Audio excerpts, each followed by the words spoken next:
Wander Wealthy Podcast, episode 269. Hey, friends. Welcome back to another episode of the Wander Wealthy Podcast. My name is Tess Wicks. If you are brand new to this space, a warm welcome to you here at Wander Wealthy. I'm a financial coach turned business coach for all of my fellow and favorite money coaches out there in the world. Whether you're brand new to this space, you're aspiring, you're just thinking about maybe dabbling into this world of money coaching, or you're a seasoned coach out there working with some clients here or there, or maybe many clients. This is a show for you. We talk all things money coaching, building the business, creating your program, selling it, marketing it, and also how to be a great coach, and also some of the little mindset stuff that goes on behind the scenes when it comes to being an entrepreneur as well, because that's what we're doing here. Whether you're doing it full time or as a side hustle, or again, just dabbling or even thinking about it, this is the place for you to be, because we talk about all the good stuff, all the secrets that everyone you think is keeping out there in the world for how they've become successful. You're going to find a lot of those here. This week, I'm talking about a thing that comes up a lot within my client conversations. It's not so popular out on the interwebs. It's not such a, topic that you might be thinking about right now in this moment, but it is really, really important because it's about how to personalize your coaching framework. Now, the reason why it might not be coming up on the interwebs is because you might not even be thinking that you need a coaching framework, especially if you're brand new to this space. You might just think that money coaching is showing up and jumping on a Zoom call and hoping that your clients can send you enough information about their financial habits and data that you can help kind of advise them or suggest some changes or set them up with a budget or whatever it looks like, whatever you want your coaching to be. And on one hand, that is what a lot of people's coaching looks like. But I can tell you from personal experience and from working with lots and lots of fellow money coaches, that doesn't always work. It feels scattered, it feels disorganized, and honestly, it's hard to sell when you're out there in the world and you're thinking, okay, I want to be a money coach. And what does that look like? I think that just looks like me jumping on, 6 calls with a client over the course of, 6 months. You just make up these numbers, but then you don't really know what those calls look like. And you don't really know what you're promising or what that transformation is going to look like for the clients on the other end. And the truth is, when people are hiring you, when they're signing up to work with you, when they're investing in working with you, they need a little bit more convincing than, we're just going to jump on the phone and see what we can do for you. They need an emotional buy-in. They need to be able to see themselves at the other end of your coaching relationship, having changed, having transformed. And the way that you can facilitate that for them and a way that makes it really easy to sell that on the front end is by having a framework, a method, a step-by-step signature process, what have you. So this is something that I really feel I have sort of mastered in how I work with my clients, how I work with my fellow money coaches in building their businesses, is we really focus on creating a solid framework that they can take and really leverage to sell their one-on-one coaching and their signature coaching package. And when you have a framework in place, it gives you the language that you need. It helps you explain and map out and ultimately paint the picture of the transformation for your clientele. But it also helps you stay organized in your actual coaching. Now, the thing that comes up once I say, okay, we need a framework, you need a step-by-step process, a methodology that you're going to recommend is, and this is why it's a lot of times happening in my client conversations, my clients are but wait, hold on, hold the phone, stop, put on the brake. Tess, how do I actually personalize this? Because this is one-on-one coaching. So I'm selling this signature framework. It's step by step. Maybe there's like some pre-recorded stuff in there. I'm giving homework and it's all pre-developed in a way. But like, how does that actually work then when I'm working with someone and they have all these unique life situations? You know, if you think about even yourself compared to maybe your friends, let's say you have never worked with a client and you're wondering, how do you coach people who have such different situations, different circumstances? Or if you're seasoned, then you might experience that. If you're a seasoned coach, but you haven't coached via a framework or a methodology, then you might be thinking, how do I take all of these different clients that I've worked with and how am I supposed to create a framework and then personalize that in my one-on-one coaching? So this is a question that comes up a lot. And, you know, usually I can get to my clients because they sign up to work with me. They know what we're going to do when we work together is we're going to help you really streamline and focus in on your ideal clientele and create a framework around that. And then it's going to make it much easier for you to market and sell and build your coaching business. So that's why they sign up to work with me. But for those of you who are out there and maybe you're trying to kind of piecemeal it together and figure it out, you might be really resistant to this idea of a framework. And maybe that's because you don't know how to personalize it. So I wanted to answer this question on this episode to first of all share how important I think having a framework is, which I believe I have just done in the first 5 minutes here, but also to share some of my tricks of the trade of how you can personalize a framework, how you can have a framework, a methodology, a signature system, and how you can actually personalize it for your one-on-one clients. What we're going to do is I'm going to share a couple different scenarios that might come up for you, and we're going to work through them together. But before I dive into those scenarios, I do have some exciting news to share, and that is that we're coming out with something new over here at Wander Wealthy. It is something I never thought I would release before because I am so proud of the Wealthy Coach Blueprint and what we're able to do and for those of you who don't know, the Wealthy Coach Blueprint is my signature program where I work with my fellow money coaches to build their life-changing coaching program for their clients and get them making more money than they've ever made before in their business or even having a business in the first place. And I love this program. I know it is effective. I know it works well. And I'm very, very proud of what it is and also what my clients have been able to achieve going through the program. I just know that one-on-one nature, the 12 weeks that we work together and everything involved is so worth it. Now, it's an investment, both on the time end as well as on the financial front. And it's an investment from both ends. Me as the coach as well as the client. Now, here's the deal. I happen to be going on a longer than expected maternity leave in around October. So I'm going to be out of pocket. I will not be able to be working in that capacity with one-on-one clients. And therefore, I wanted to provide something that I know a lot of people are interested in and looking for when it comes to building their money coaching business and their money coaching programs and so on and so forth. So that is actually a self-paced kind of reduced version of the blueprint because it's not everything, because a lot of the things in the blueprint require additional coaching, but it's really trimming back some of the things and giving you what you need to know simply to build out your signature money coaching or financial coaching, call it whatever you want. It doesn't even have to be money, to be honest, because it applies across the coaching board, but your signature coaching framework. It's called the Coaching Framework Blueprint. So I'm sticking with blueprint. I love the idea of having a blueprint, having this kind of roadmap to follow, the step-by-step process, the measurements, everything that you need.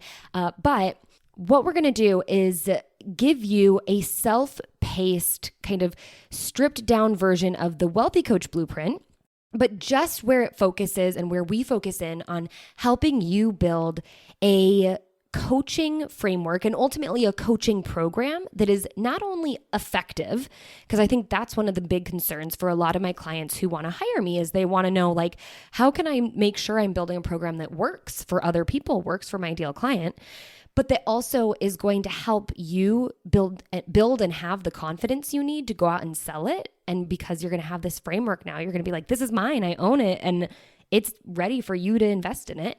And it's going to give your clientele the confidence in you, because they'll be able to see and visualize that transformation that you're going to facilitate for them. And so what you're going to get from this program is that how to build your own coaching program, leveraging your own signature process, method, framework, call it what you want. We're just going to call it a framework for simplicity's sake. But I'm going to teach you how to do that and make sure that it is perfect for your ideal clients. We're going to talk a little bit about in this episode, but also inside of this self-paced program, how you actually personalize that framework, working with different ideal clients who might have different needs or desires or wants, and also how to actually build it, how to build your own kind of online framework and program that you can deliver while also being there as a coach. So this is for people who want to get started with, I always recommend one-on-one coaching with your first set of clients, and then seeing if you can take it into somewhat of a hybrid, like a group coaching model, or taking it fully passive where you're just offering your own self-paced version of your coaching. Now, that's a process, and I explain the process as well inside of this program that I'm going to be creating for you. But it's all going to be packed in there. So everything that you need. And in a future episode, I'll dig a little bit deeper and share more details. But this is much longer than I wanted to go on about this, but it's so applicable to this week's episode. I just had to mention it. You can head to wanderwealthy.com/framework to pop your name on the waitlist.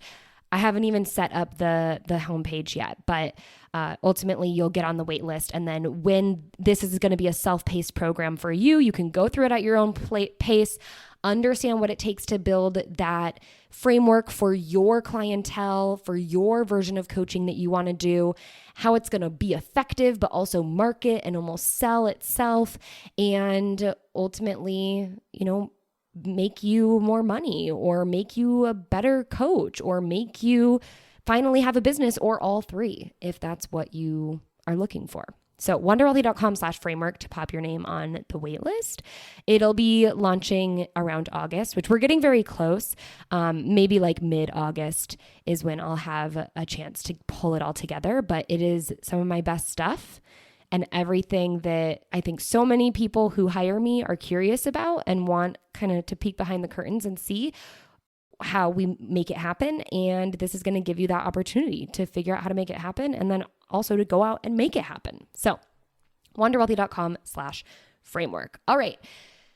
What I want to do today is address this question. Okay, how do I actually personalize a framework once I have it up and running? So you can learn how to get it up and running through that self-paced program once it launches around sometime in August. But you might have questions around the personalization of it. So I want to address some of the scenarios that I've had clients personally ask me. I've also personally experienced. And I'll say up front, if you're thinking of all the ways that something isn't going to work, when specifically someone with experience is telling you, like, do it this way, and then you all of a sudden come up with ideas of like all the ways it's not going to work for you, you might just be overthinking it. And I want to be sensitive to the fact that, okay, you might have some valid reasons, but a lot of times, and just because I am like an overanalyzer and I'm an overthinker, because, I'm a money person. So I want all the details. I want all the data. I want to, avert any risk that I possibly can and not waste my time. But then sometimes I start wasting my time on thinking of all the ways it's not going to work. So if you're like ruminating on all the ways it might not work, I want you to pause for a little bit and go, what if I just tried it? And then once I actually have proof of a scenario where, that thing happens, I'll deal with it then. But in the meantime, it probably doesn't hurt to just try it so I can get somewhere. Because I think oftentimes we come up with like, but what if someone asks about this? Or what if someone needs that? Or what if someone doesn't want this at all? And then we get stuck in that thought loop, and then we actually don't make any progress whatsoever on the actual thing we're trying to do, which is like launch a coaching program and sell it and make money and also change real lives and actually be working with clientele. So if you're in that position, I want you to just check yourself, because this is something that I see with a lot of my clients and I've seen with myself, because we are the overanalyzing type. I mean, we wouldn't be money people if we weren't. So do that first. But I do want to address a couple of the scenarios that, like I said, they have come up either in the conversations where I might actually tell the client, like, I really wouldn't worry about that because the odds of that happening are like slim to none. And then if they do happen, this is what you can do. But like, we shouldn't even be wasting our time talking about this. Whereas there's other things that actually do happen a little bit more frequently, and you might want to know how to address it. So here are the scenarios of how are you supposed to personalize your framework? So when you create a framework, you probably have some step-by-step process. Like step 1, we're going to collect all the data. Step 2, we're going to pull it in and pull it into my special budgeting template and figure out your budget. Step 3, we're going to, look at your debt and find a debt reduction strategy. Step 4 is all going to be about savings, and step 5 is going to be about investing. Let's just say that's your framework. And I just kind of made that up on the fly, and yeah, that could look like what your framework ultimately ends up being, but probably not. And you obviously want to make it much more personalized to your ideal clients. But if you have that, here's the deal. First of all, when you have a framework, you want it to be, applicable as possible to a subset of human beings.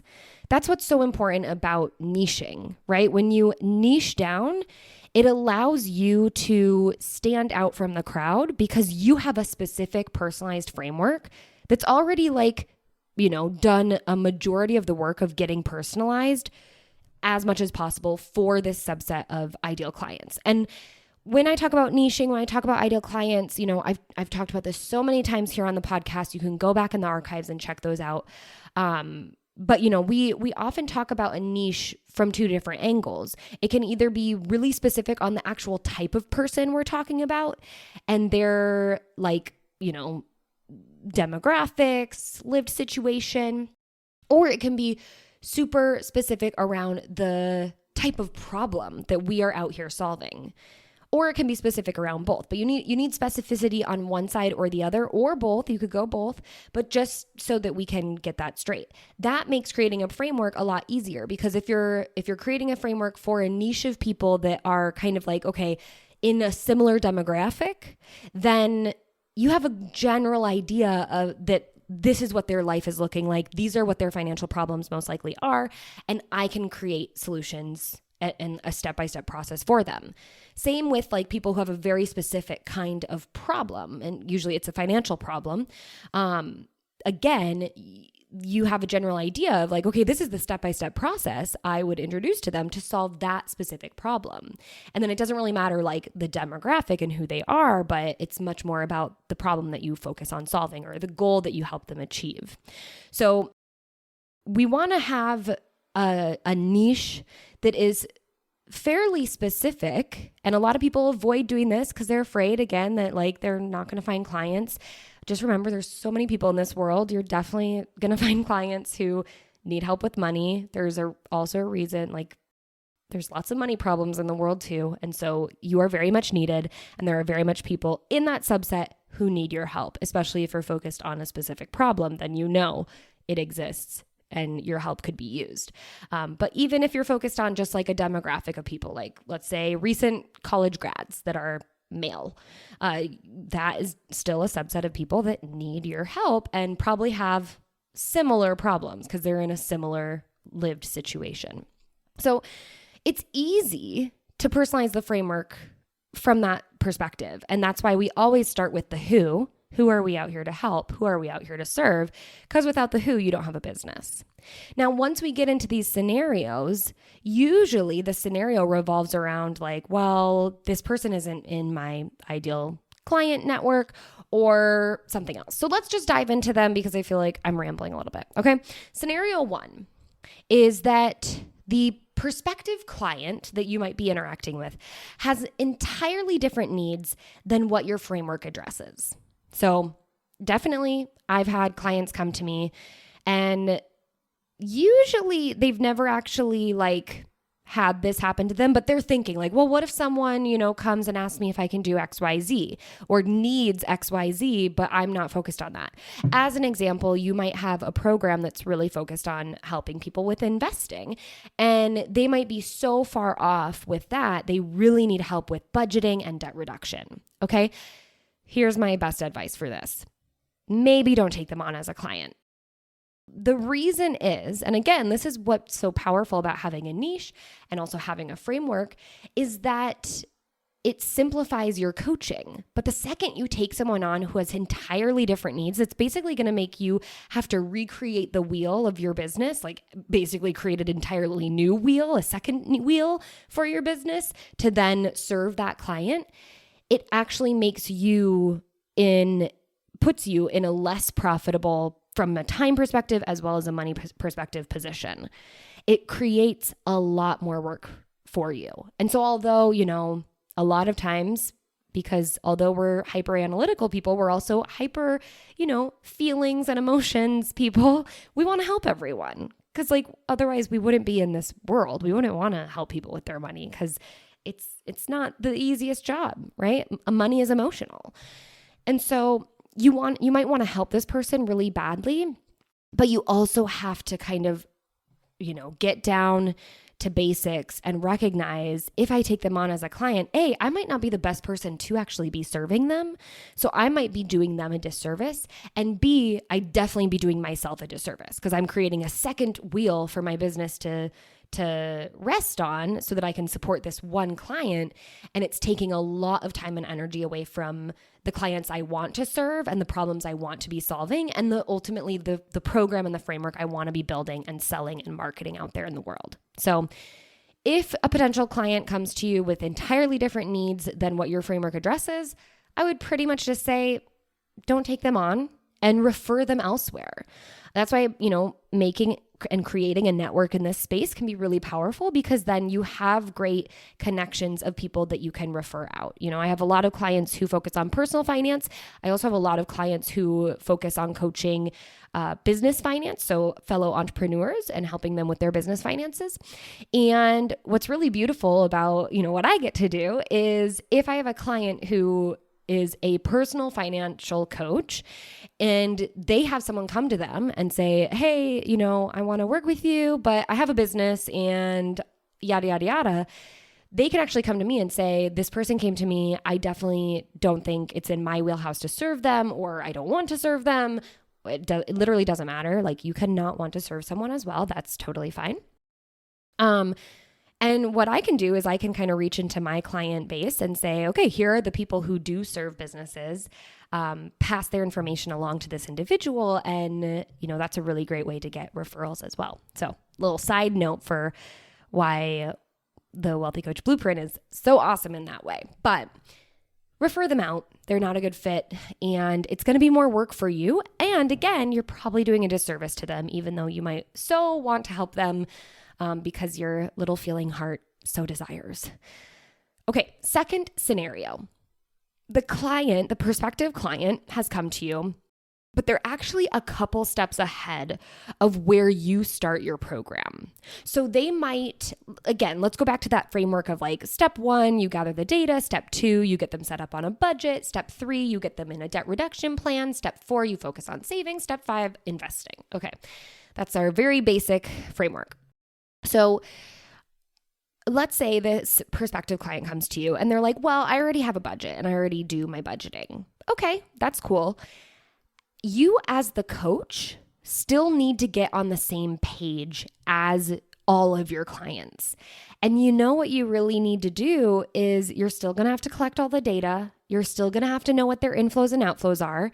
Maybe the best way for you to know that and understand that isn't to try to understand their budget, although you could do that, but maybe it's to have them plug in their numbers to your budget. And maybe they're not going to use your budget, and that's okay. But you as the coach, you need to know this information. And if you have a framework that can take them through the process so that you can get on the same page as them, that's equally as important. And I have to say this, so many times, and this happens periodically because, if you do have a step-by-step framework, then people are going to come to you and say like, oh, well, I've already done this work. Almost all of the time. And I see this with the Wealthy Coach Blueprint too. So just, a little offshoot here. With the Wealthy Coach Blueprint, our third phase of the blueprint is to focus on your niche market and is to do a lot of, target audience, ideal client exercises. And I have so many people who come to me and say, oh, I've been in a bunch of business programs. I've already done this work. But 99% of the time, I actually 100%, because I've never heard anyone say like, that was pointless for me. 100% of the time, the work that we still do in that third phase, because I still make them go through it, and the work that we do is a huge aha moment for my clients, because either they did niching work that, was beneficial, but just wasn't the same.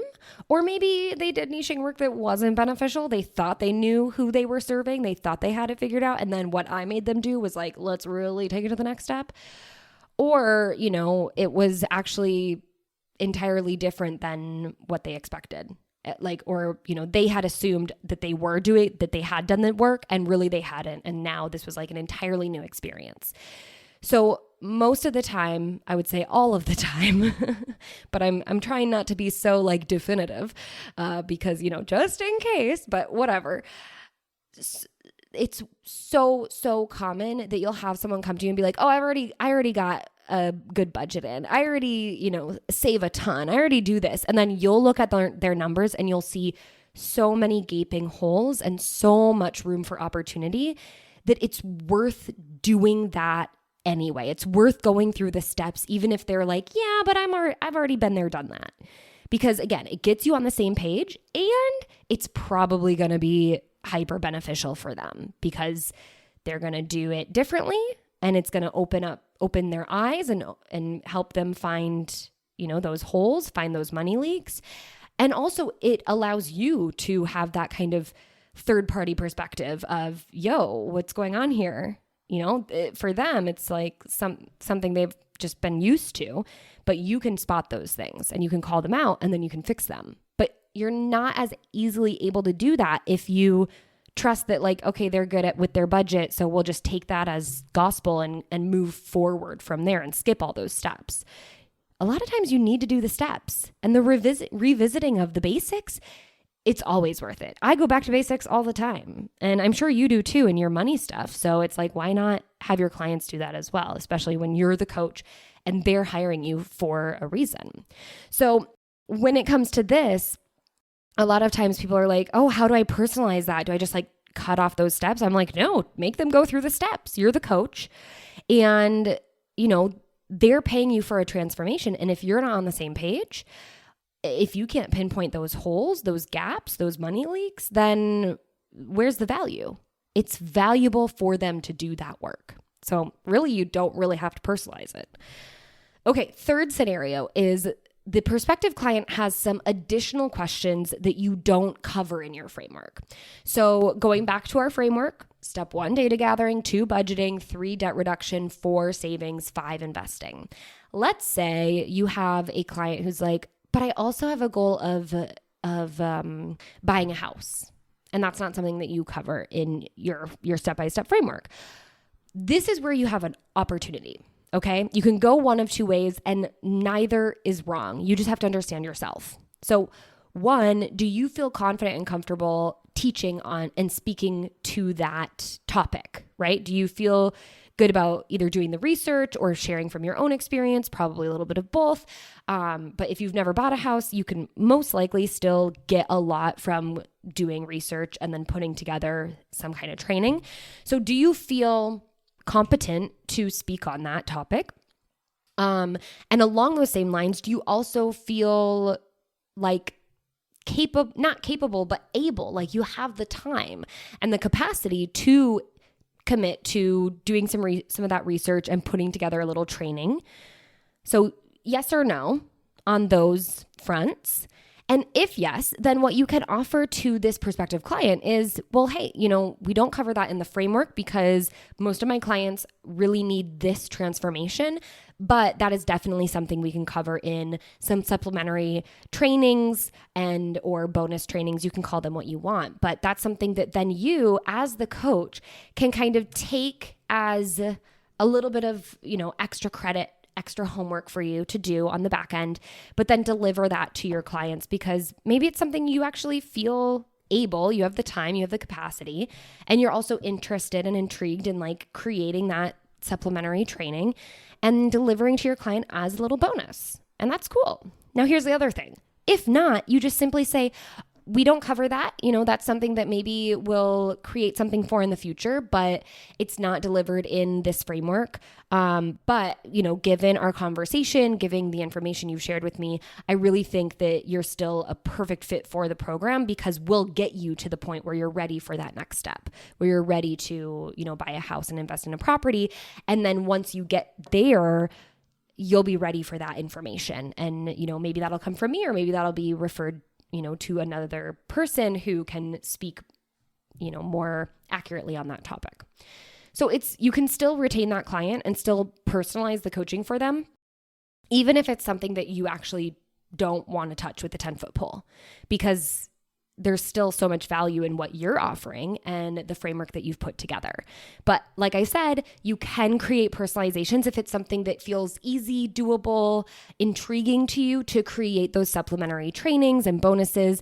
And you can just mention to them, like, that's not something we cover in our signature framework, but there's definitely opportunities for us to, once that topic does kind of come into the conversation, I'm more than happy to send you some additional supplementary trainings on that, and we can definitely speak to it. So there you go. Easy way to personalize when you have a prospective client or even a paying client right now, kind of requesting these additional things. Now, again, it is your choice. Do you want to take that work on or not? You really have to leverage and not leverage, but like consider what that cost is to you as a business owner as well.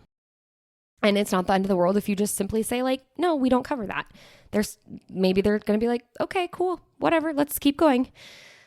Okay. So the next scenario, this would be like the fourth scenario, I believe, is that you have a prospective client who's reaching out to you and they're not at all your ideal client, but your framework would still be highly applicable to them. So again, let's go back to the example I shared a while ago where I was talking about like demographic style people that could be your niche. And I believe I said like recent college grads that are male. And they, have a subset of problems, but we're just going to say that your framework of... Again, I'm not going to reiterate it, but our 5-step framework applies, right? And let's say that now you have a mother of two, a single mother of two in her 40s who's like, hey, I really love your stuff. I see the awesome work that you do. I'm wondering if, you could work with me. Again, this is your choice. Whether you want to take this person on it or not, you want to consider like, will it require me to do a lot of additional work on top of the work that I already do with all my ideal clients who are in this other demographic? And is that worth it, right? And sometimes it's not. So sometimes it is worth it for you to say, love that you love my work. I'm super honored. I really find that my work is best suited for this type of people, but here's someone I can refer you to. However, if there's someone that's like, no, I really want to work with you. I know that you typically work with like recent college grads, dudes, but I want to work with you, then you can always, decide. Well, when I look at my step-by-step process, it really would be applicable to you. So sure, you can absolutely take on someone who's not your ideal client. Now, are you going to change the way that you market and sell your program publicly to then suit all these demographics? No, we're still going to really hyper-focus on your key ideal clientele and your niche. But on the back end, when people come to you like out of the woodwork through the back door, you can always say, yes or no. That's entirely up to you. Now, how would you personalize the framework for them? Well, if you have like pre-recorded content that you're sending out or homework, you would just let them know, like, this is what I often did with my money coaching, because my money coaching was more so geared to women, like millennial aged women. And I had a couple men reach out to me and want to work with me, and that's totally cool. I'm absolutely willing and able and honored to take on some men when I know that my framework can also help them, right? But I would just let them know, hey, I make some, whether you're into it or not. And honestly, like, we live in 2022 now, like, who cares? But just so you know, I might say girlfriend or might use examples that don't really feel super applicable to your life. But at the end of the day, it's all relevant because you can just make tweaks in your head and it applies to you as well. So you can make that disclaimer. It's entirely up to you. But at the end of the day, again, like, we're all mature adults here and we can get over, small references if that's the case. But yes, you can absolutely take on someone who might not be your quote unquote ideal client. But when you really see, yes, my framework is going to benefit them as well. The work that they do is what's important. The implementation of that work is what's important. And we're going to get them the results. It doesn't matter how we get there. It doesn't matter if, I'm sharing examples of how to get your first job when this person might be like re-entering the workforce or something. It's still applicable even if I'm using different examples. So that's what I would say for that. So in terms of personalization, you want to identify, is it worth me personalizing it? Right? And then if it doesn't require a lot of personalization, then already your framework is fairly personalized, even if it's for a different type of ideal client. But also you just want to be upfront about that because it was obviously built for this subset of people, but it can absolutely help you too. The next scenario is where you might have a client, and this would be actually probably already a paying client. It could be a prospective client who's making these wishes known, but you have a client who wants or needs more beyond your framework. And that could be beyond your framework as it stands as a program. And, a piece of your program is like the length, the term of the program. Let's call it 6 months. Let's say you have a client who needs to work with you for longer or who desires to work with you for longer.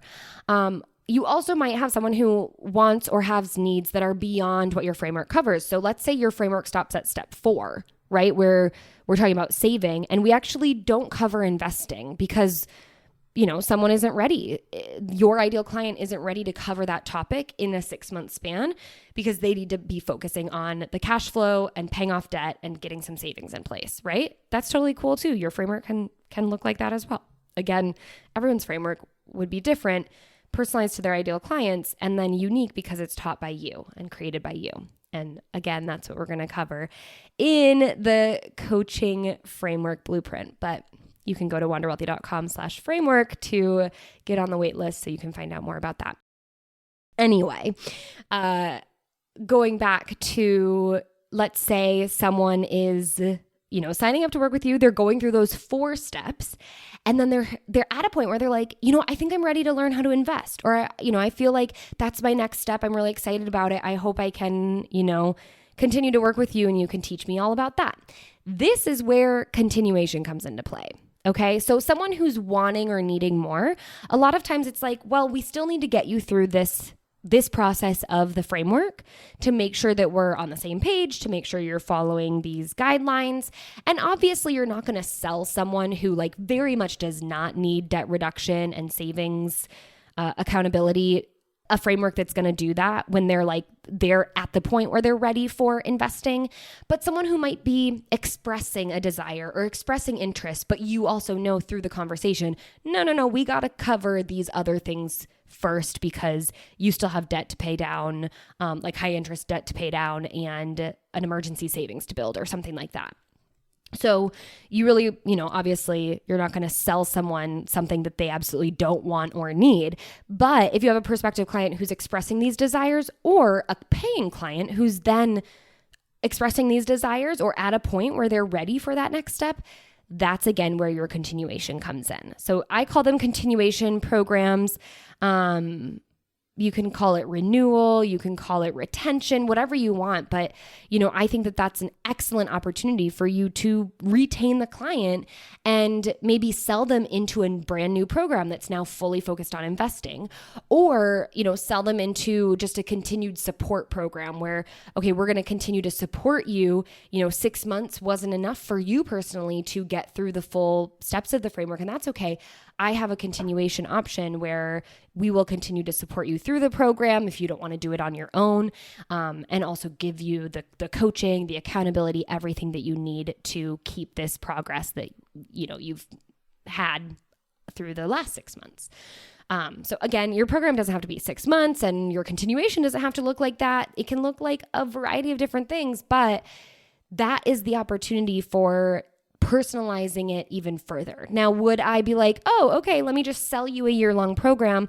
I probably wouldn't do that up front, because you might get 6 months in and realize like you don't want to work with this client anymore, or maybe they don't want to work with you, or maybe they, it's not a good fit, or whatever it could be. And you really want to stay true to your framework and true to, not making so many personalizations in the upfront kind of investment and exchange of value. And, think about this as like, what are we contractually obliged to transfer here? You're going to pay me X. I'm going to deliver you Y, Z, A, B, C, right? You want that to still be very clear. So you have that as a foundation. You have that as something to rely on and go back to. But again, when it comes to personalization, that can always come into play in your actual coaching sessions. So beyond your framework, and sometimes we think about the framework as like the educational material that you deliver with maybe some of the homework, but then the personalizations can come in your actual one-on-one sessions, in your ongoing support, whether that's email or Voxer or Facebook message, or however you want to deliver that. And then you can do lots of these kind of supplemental trainings, bonus trainings, and then beyond that, continuation. But all of that should be either bonus or kind of an upsell or a cross-sell or a retention sort of plan. And a lot of these things are things that, kind of bringing it back home is a lot of these things are things that you might not even be thinking about right now, but they might also be the things that are keeping you from putting your process down on paper and naming it and turning it into a methodology, because you're afraid that you're not able to personalize it for your clients. And I can assure you, it's actually almost easier to coach clients and provide personalization, but also structure and a path to success when you have a framework to follow. And then you can always personalize it beyond, but that's not something that you tweak in the beginning. It's something you provide as you go, because again, a lot of these worries sometimes, and most of the time, don't even ever come to fruition, right? You might worry that someone is going to request above and beyond what you're going to provide, but then they actually never end up doing that because they don't get to the investment point because they're still working on the debt reduction or whatever it is. That's just an example there. But I wanted to offer you these kind of solutions, these ideas of what you would do if you had these requests or if you ran into these scenarios, because it really isn't that scary. It's something that you absolutely can deal with when the scenario actually arises. And a lot of times it never even comes up. But if you do happen to run into it, here are some options. But also know that you can do what you want. And I think as long as you establish the program logistics, what are we agreeing to? What's the exchange of value up front? And as long as you sign on that and deliver that and your clients understand that's what they're receiving, everything else is bonus. Everything else is up to you, how far you want to go, how much extra you want to push it, or what else do you want to create for the future to then sell to either current clients or brand new clients for that next level of support or of education or whatever it is. So hopefully this was helpful. Hopefully this also showed you how important having a framework is, how wonderful it is, and how easy it is to personalize it. And if you're ready to finally understand, okay, what does money coaching even look like? I want to do this. I know I want to help others. I know I want to work with them. Or maybe you already are working with them, but you're not really sure how people do it when it comes to following a framework. You're going to learn how to build your own personalized coaching framework, methodology, signature system, blueprint, whatever you want to call it. You can name it whatever. We'll have a little talk about that inside of the program. But if you want that and you want to know how we do it inside of the blueprint, the Wealthy Coach Blueprint, you can get into the Coaching Framework Blueprint. It's a self-paced program where you're going to get all those goodies, plus exactly how you can deliver that framework, like how you can pre-record videos, how you can deliver it for a fraction of the price of all the very expensive ways that a lot of people are using and doing these days, and how you can just have something that is yours, that you've named, that you've created, that you can go out and sell with confidence, and also instill confidence in your future clients who can now visualize that transformation for themselves because they can see themselves going through your methodology. So head to wanderwealthy.com/framework to pop your name on the waitlist. Like I said, this is something that I am working on behind the scenes and coming out with in the month of August. I can't guarantee it'll be early August, but it's going to happen and you're going to be the first to know, and it's going to be at a great price so that you can get in without making the investment or waiting the many months until the Wealthy Coach Blueprint is available again in the future. So wanderwealthy.com/framework. Thank you so much for hanging out with me today. I cannot wait to continue to support you through this podcast and through all of the online resources that we have over at Wander Wealthy. Make sure you go check those out at wanderwealthy.com. And until next time, I hope you wander wealthy.